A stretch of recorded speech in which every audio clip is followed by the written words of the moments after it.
Hey, what's going on, everybody? Welcome back to Big Gauchos, a stock and investing show that's completely out of pocket to help put money in your pocket. I'm Tyler, back with the boys, singular.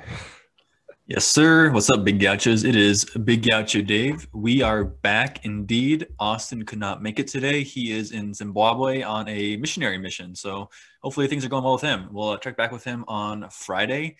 But right now we have a lot of news to share. So before we get started, make sure to like, comment, and subscribe if you're new to the channel. We appreciate all the love and support. Helps keep us motivated and helps you guys find our channel. So without further Absolutely. ado, the first news of today, Tyler, what is it? Ooh, we got General Motors entering the EV space. You already know we talk about this a lot on our channel, that electric vehicles is the new wave, and they just unveiled their new electric vehicle over the weekend. So on Sunday, they announced and released images of their new Chevrolet Bolt compact SUV. So, it's a pretty cool looking car. Obviously, you got that EV, the very slick look.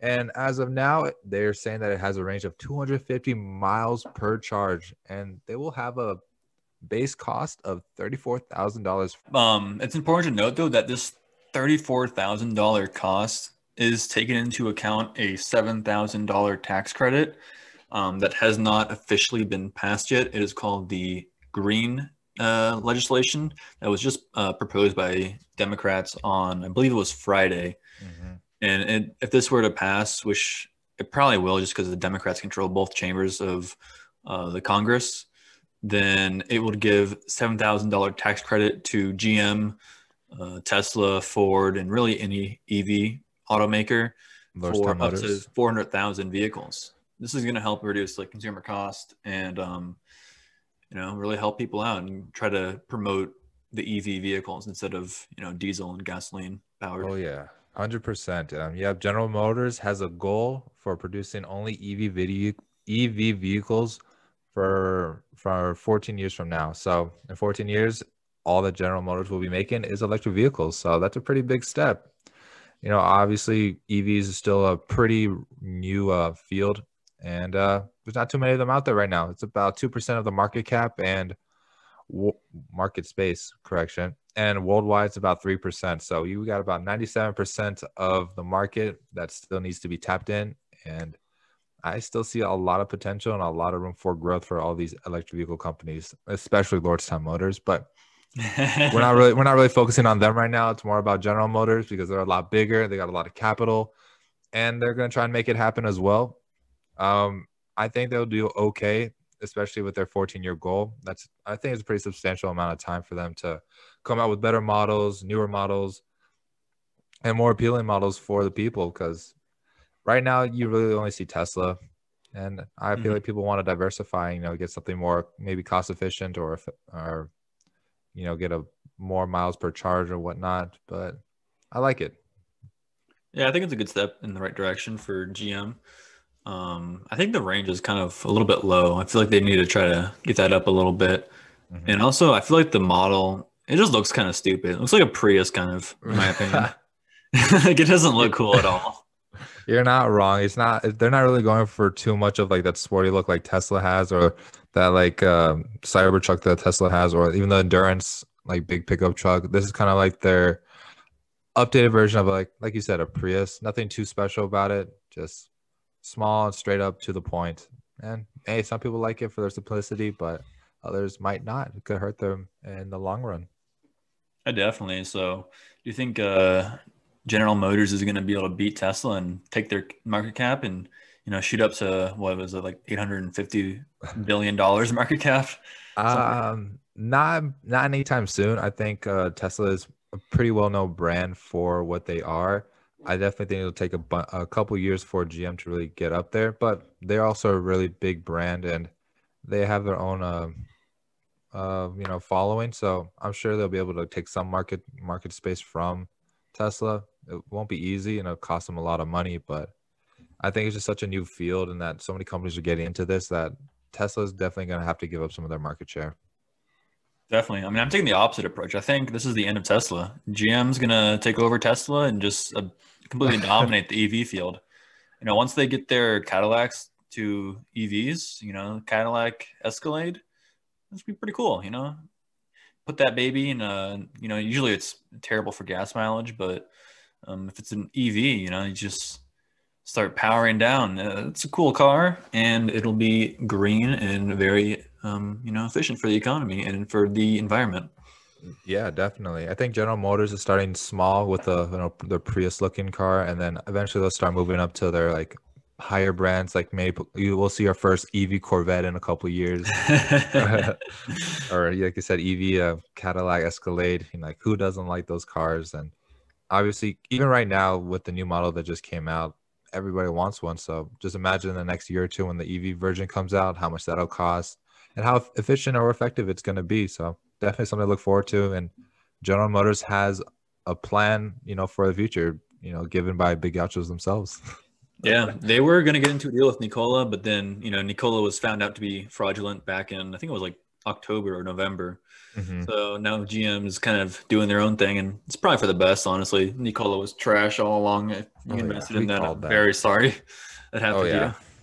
They were so bad. Trevor Milton, we're talking to you.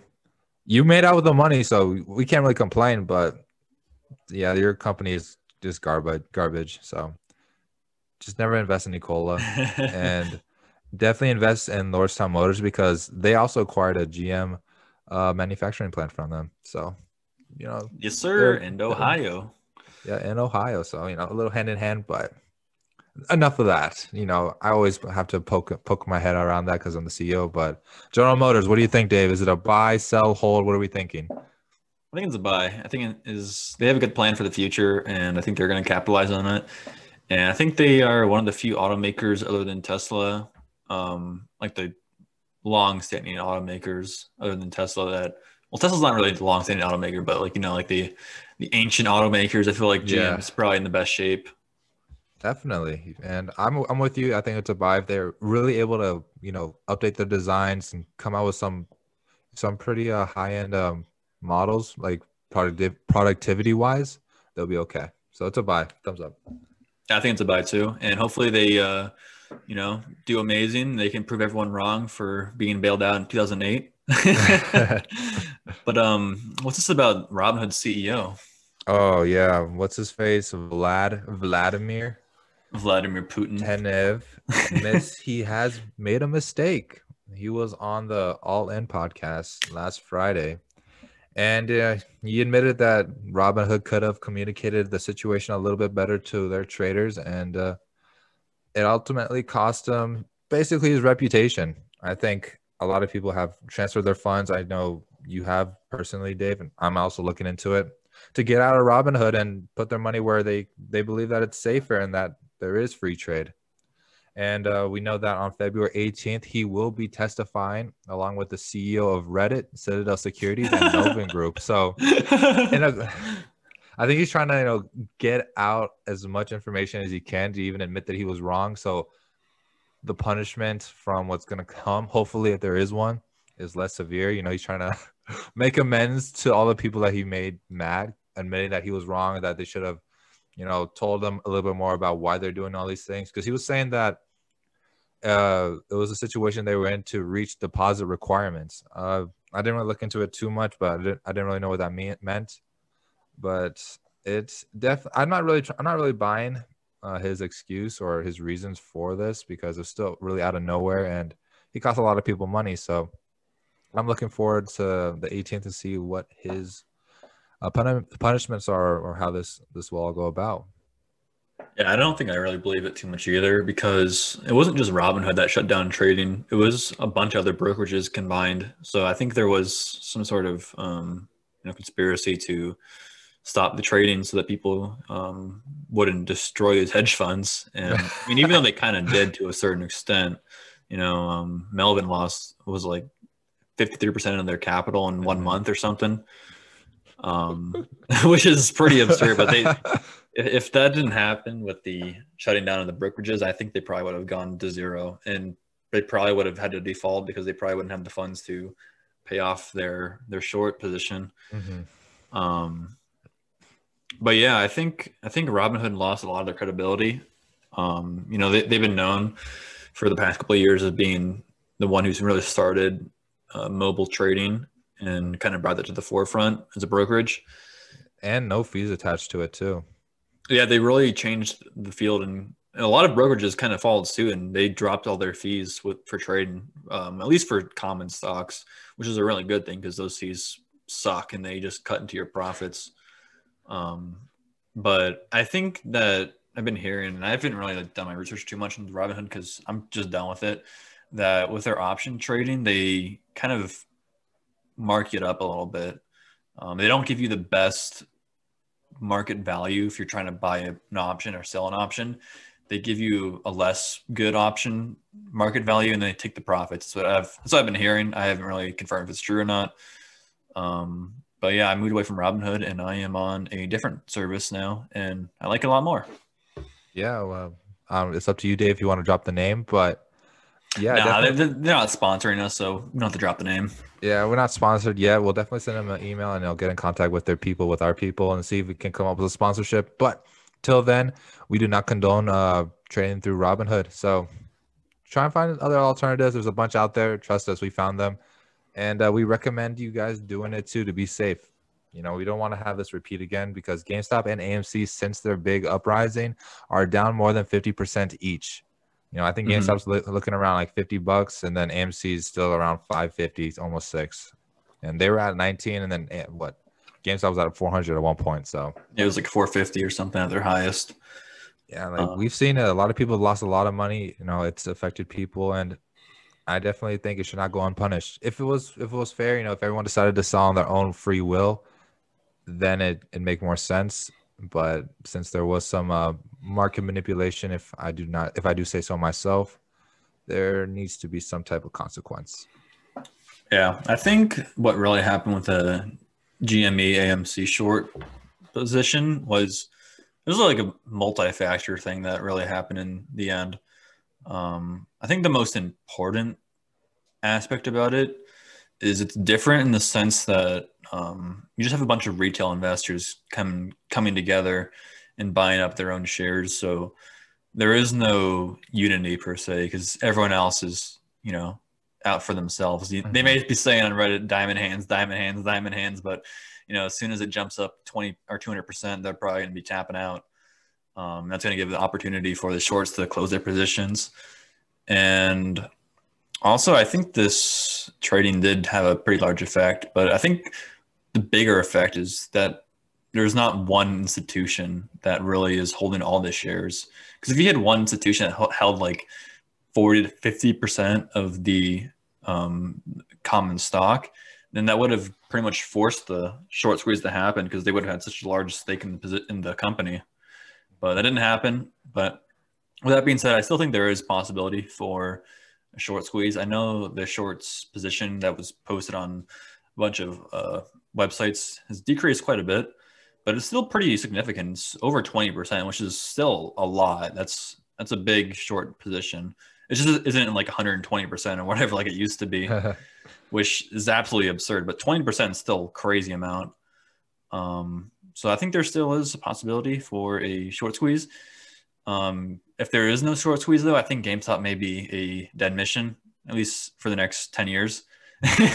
Maybe in 10 years, you'll recoup your losses if you're bag holding that long. But AMC, I Hopefully. think, has a better opportunity to regain its market value just because with, the not for mentioned virus hopefully going to disappear in the next couple months just because of the vaccination. They're going to be able to open up and probably get a lot of more customers. And I think people are going to really want to go out to the movies just because they haven't been able to do it for almost a year, probably for some people. Oh yeah, 100%. I'm with you on that. AMC, you definitely have a chance to come up. We are currently bag holders as well. We're not going to wait 10 years for it to go up like GameStop. So if you have GameStop, you don't see anything happen within the next probably like 2-3 weeks, you might want to cut your losses and just sell out. AMC, I'm probably on the same boat too. I'm going to give it a couple more weeks. If I don't really see any like substantial growth or it's just kind of stagnant, I might have to sell for a loss and put into something where I know where it would grow back and basically get my losses back. I don't know. I'm still undecided. But yeah, definitely be careful on these type of stocks. Everyone is still out there for themselves. Diamond hands, we get it right. Wall Street bets on Reddit. That's their model and all that. But it comes to a certain point where people have their number. So make sure you have yours, and if it hits, cash out. Definitely. But that's enough of this. So let's move on to the next piece of information we got for you guys. Yeah, we got Tesla. So, we always have one story on Big Gouches about Tesla. They're always doing something. And I guess they're going overseas to India. So they just registered their name, Tesla Forward India and Energy Private Limited, in the city of, I'm going to butcher it, Bengaluru, Karnataka. That I was can't pretty pronounce good. it. That was better Thank than I you. could have done. Yeah, and they plan to open their own electric vehicle manufacturing plant there. So you're gonna start seeing Teslas in India, and more than likely, the first model will be the Model 3 sedan that would be sold there, and they're gonna be pricing at $40,960 with import tax. So Dang. what are we thinking? This is a big move for Tesla? You're gonna see one of the biggest populated countries in the world, right next to the China and the US and whatever else, start riding Teslas. So is Yeah, this to the moon? I think this is probably a good moon for Tesla as a corporation. It sucks for the United States though, because Tesla beforehand was making all their stuff in the US, and that was really good job opportunities for a lot of people. So it kind of sucks that they're moving away to India in the sense that not many Americans will be able to get those jobs, but it's gonna be really good for the company because the cost of production of labor in India is definitely very low. They're a developing country, so a lot of their citizens are pretty poverty, pretty much in poverty compared to the U.S. Citizens, which is terrible. But they are willing to work for a lot cheaper wages and a lot worse working conditions. Which, even though it is pretty bad humanitarianly, Yeah, it it is. is. It's pretty good for business, unfortunately. So this will be good for Tesla, probably. Tesla to 3,000 by the end of the year. Honestly, whenever I bet against Tesla, it You just lose. yeah, it just didn't turn out well. Whenever I say Tesla's going to go bad or whatever, but I still think that Tesla is going to go down quite a bit eventually. It just will take time. I think as soon as the hype wears out, Tesla's going to crash a lot because there's no way they're worth $850 billion in market cap. That's pretty large. Oh yeah, 100%. It's a good idea for Tesla. Start making vehicles in India at the same time. Start selling it. Open markets over there. But I still think it's oversaturated. I think there's too much hype, too many people buying into it. And who knows? We've been proven wrong.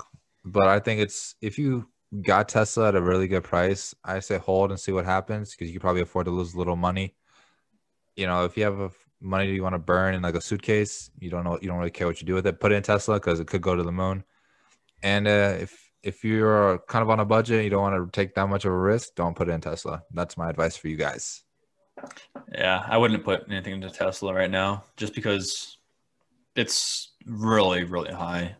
I don't think that has too much more room to grow because, if it doubles, it'll be pretty close to Apple's market cap, which is there's no way Tesla is worth almost as much as Apple. Apple is so much better of a company than Tesla. Tesla's a good company. I'm not hating on Tesla, but I'm just saying, comparing Tesla to Apple, there's no comparison.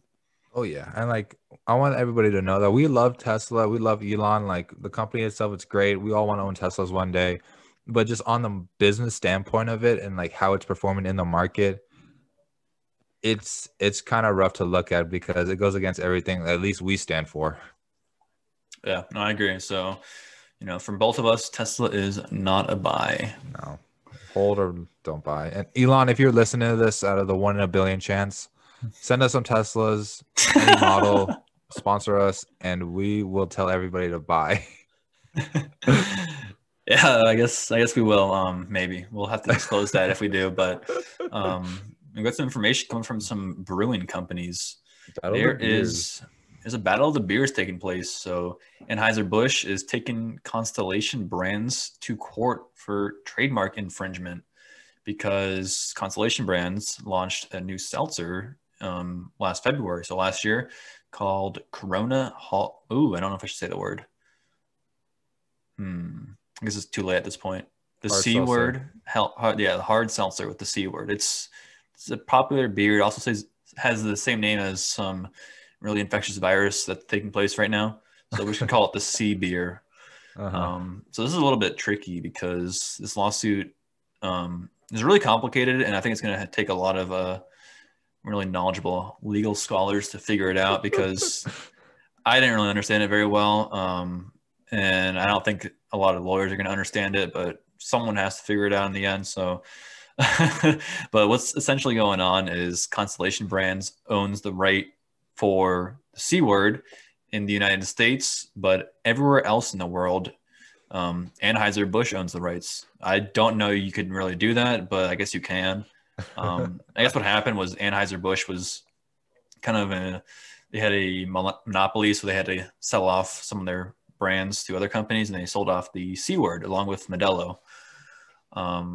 But Constellation Brands is arguing that the C word hard seltzer is not a beer, but it's something else.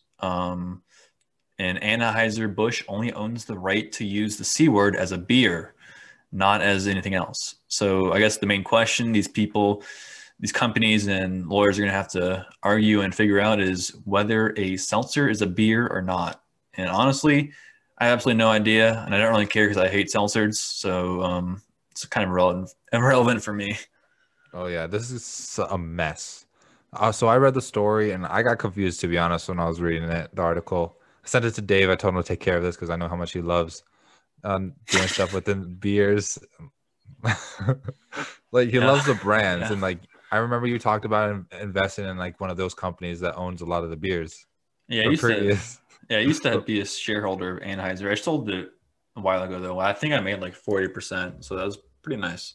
Yeah, so it's pretty solid. Obviously, it looks like Anheuser wants to own the seltzers for the C word. I've had a seltzer before. I think it tastes pretty bad. It's basically like carbonated alcoholic water. Yeah, If it's like I'm, sparkling water that is alcohol, pretty much for my. That's what I think it is. I mean, like by definition, is it a beer? Probably not, because you could taste a beer and it doesn't have any carbonation or anything. But then they're probably gonna get No, into like no, no, no, no. Beers are carbonated. they are. Yes, they are, my guy. Oh, then that changes things. But like, how do they make a seltzer? Is it brewed like a beer? I have That's absolutely no idea. I don't that's know if where they use like hops or whatever, because beer use like hops or barley Mhm. or whatever. But I have no idea, and I'm not sure how you really define what a beer is per se. Um, it's Oh, dude, above I my don't know. pay grade. I don't know. I guess you're gonna have to figure out with like chemists or something, do some Yeah, experiments and figure out the exact molecular compositions of them and see how closely related they are. I don't know. yeah, seriously, I'm not sure either. I mean, if they call it something else other than beer, then more than likely it's something else. Obviously everyone's gonna get technical and then get into how close they are, how some of the ingredients and like how they actually make the drinks. So definitely gonna take a long time to actually come up with a decision because this is a lot of money in play because seltzers are like EV vehicles, the new wave. Everybody loves them and wants to get their hands on them. Yeah, they really are. They really blew up like within the last year or two. Hmm. I don't really like them. I've had a couple different brands, and every single time I've had one, I can't remember every brand I've tried, but I've tried at least three or four seltzers, and I just don't like any of them. Like, I guess they're okay to have maybe one, but I couldn't have more than one. Yeah, It's it's not not my the move. forte. It's more of a girl drink, you know. Yeah, I got you. What are your thoughts on Anheuser-Busch or Constellation Brands? Do you think it's a buy, sell, hold, or no opinion on the brands? I think Anheuser-Busch is a great company. They pretty much own like every single alcohol you could imagine. So I think they're a buy. Definitely. Constellation brands, I don't know. It's a long shot for them. Yeah, I don't really know too much about them, so I'm not going to give out an opinion on them. I respect it. I don't know too much about the beer industry like you, Dave, so I'm gonna take your word for it. It's a buy. Yeah. Well, what's this news about Steak and Shake? All right, guys, we might be adding another one to the bankruptcy boneyard. It's been a long time, but it might actually happen. So Steak and Shake might be added because they owe a lot of money and they're not making any. They've closed 82 locations this past 2020 year, and they hired the FTI consulting to advise with their reconstructing of their company because they just own too much money. I believe they own $153 million on a loan that's due March of this year. So take it how you may be, they need to make $158 million to pay this off. And obviously, the parent company, Big Laurie Holdings Inc., they are considering refinancing or paying it off, but they have their own things they worry about. And Steak and Shake might have to be pushed to bankruptcy, at least under the FTI Consulting's advice they've been giving out. What are your thoughts on this, Dave? Yeah, I mean, I kind of like Steak and Shake. There's one down at my campus that I go to school at, and I do eat there every now and then. Oh, I did when I could, when schools were opened up. I didn't like their shakes. They were really good. I didn't really have their hamburgers or anything like that. It was really greasy. I noticed whenever I got a hamburger or anything else, it was just full and greasy. And it was kind of gross. But their shakes are pretty top tier. I like them a lot. They were pretty great. Not too expensive either. And I think they're specialty shakes. So like anything other than vanilla, chocolate, or strawberry was only like $4 for quite a large size. So not bad price. But yeah, I could see how, the lockdown definitely hurt them quite a lot. I don't know if they're more of like a university fast food place or if they have their own restaurants. I've never seen like a Steak and Shake in person outside of my campus.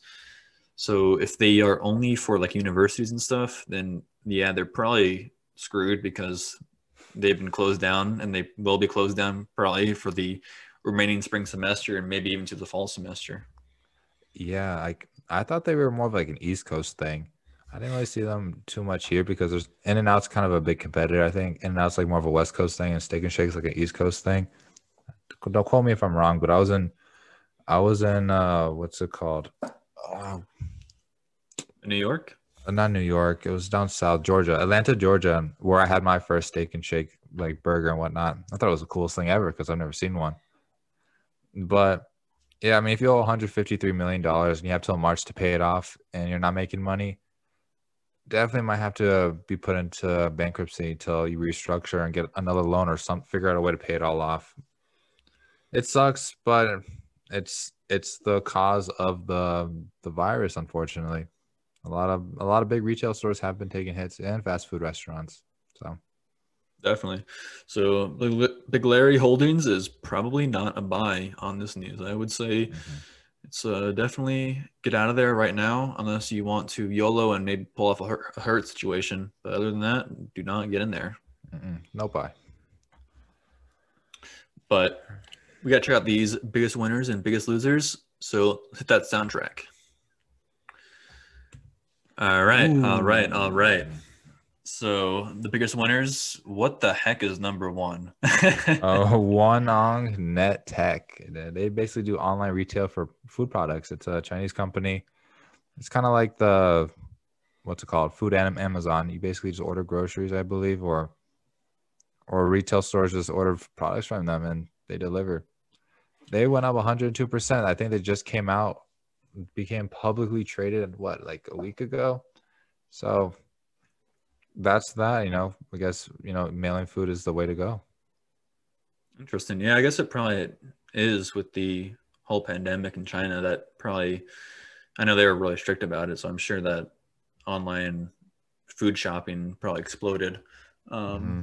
But yeah, I don't know anything about Chinese companies. So I don't know if it's a buy or not, but look into it if you want. Number two, we have QuantumScape Corporation, QS, up 21.5%. We've talked about them a couple times on the podcast, and they produce solid-state lithium batteries for EVs, and they are one of the only ones to do so. So they are pretty good in that sense. I think a lot of people are pretty bullish on QuantumScape. So, if you want to get into the EV market, and you don't know which EV company to go into, maybe you just go into the lithium batteries, go right into the supply side, and then you're guaranteed to do pretty good. Oh yeah, 100%. And a little bit more about Wunong Net Tech. They opened at around $122 and they dropped down to $15. Now they're at 27. Very volatile. I probably wouldn't. I'd probably stay away from them, to be honest. That seems pretty scary. It's like Snowflake all over again. Oh yeah. So don't buy that. But on the other hand, QuantumScape Corp, yeah, you're getting into batteries. If the whole world goes into an EV state and completely get rid of gas-powered cars, this company will be worth a lot of money in the next 10 years. Definitely. So maybe you might want to get in early. It's not too late. You said that only 2% of the U.S. market space is EVs, while only 3% of the world is EVs. So you got a long ways to go. Oh yeah, and then GM in the next 15 years would be completely selling EV vehicles. True. But let's check out some of these losers. Ooh, we got Aurora Cannabis, number one today, down 13.75%. Fan favorite, Big Gaucho Asti.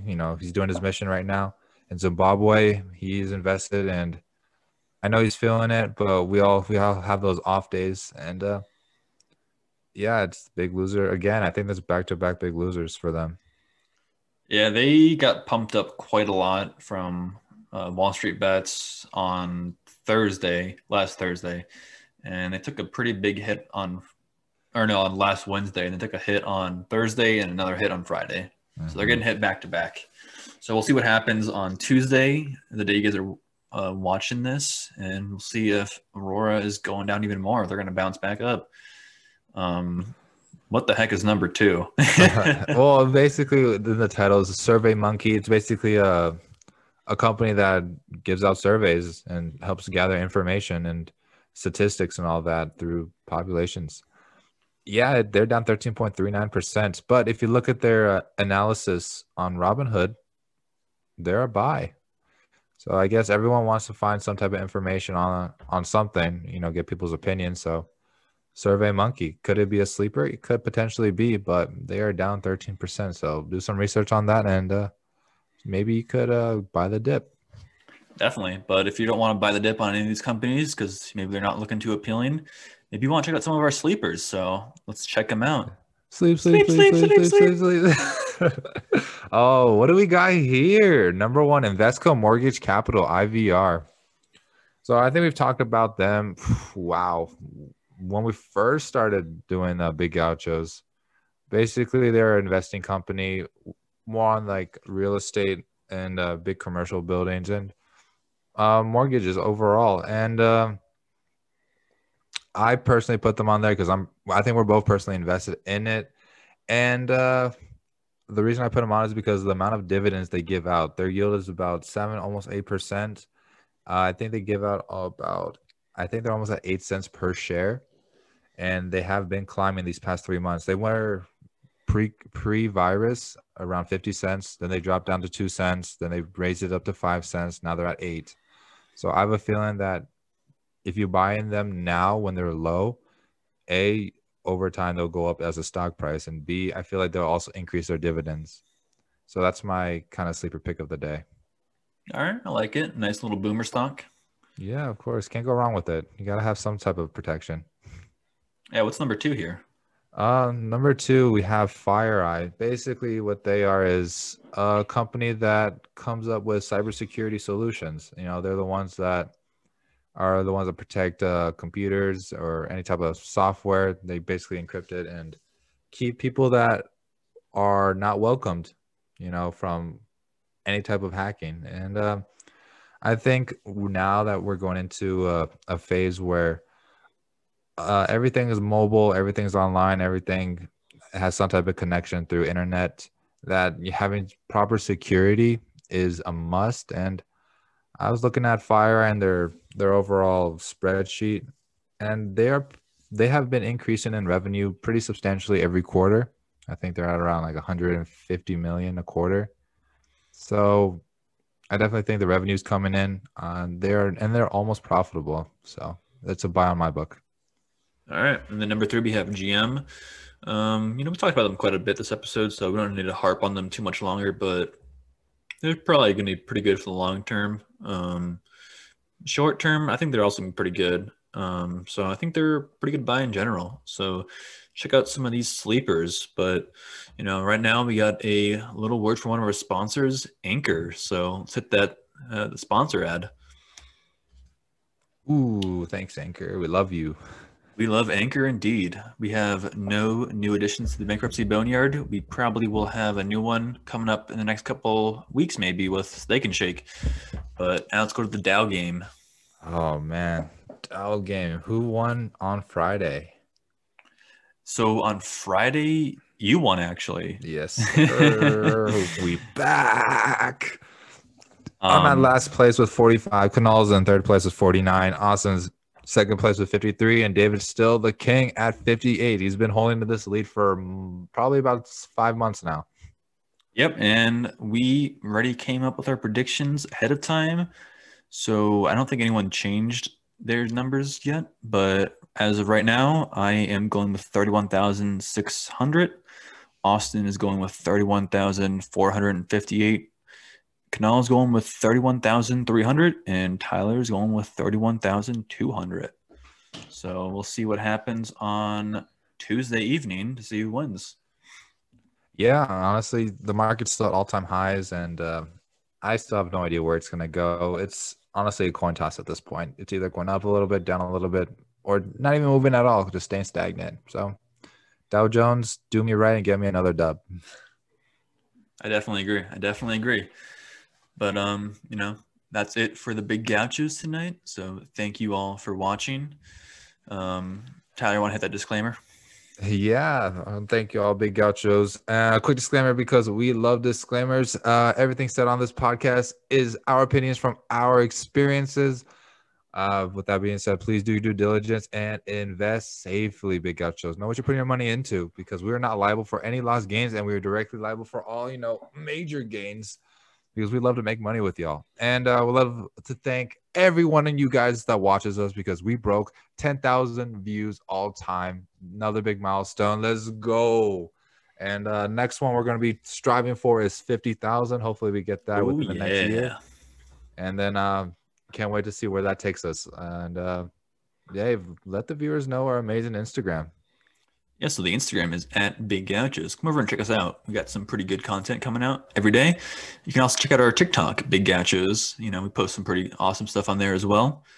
But yeah, and also if you are listening on YouTube, check out our podcast. We stream on Apple, Anchor, Google, Breaker, Overcast, Spotify, YouTube, Pocket Cast, Radio Public, RSS feed, and many others. So come check us out. And with that, do you have anything else to say, Tyler? Yeah, leave us a review on Apple Podcasts. We do not take anything less than 4.5 stars. I don't know what it is. Something wrong with the system. Just might as well just give us 5 stars. And yeah, thanks everybody for listening. We'll definitely look forward to seeing what we have unfold. A Big Gaucho merch coming soon. Get a sneak peek of that maybe next week, next podcast. We'll see. All right, yeah. We hope you made some money today. Peace.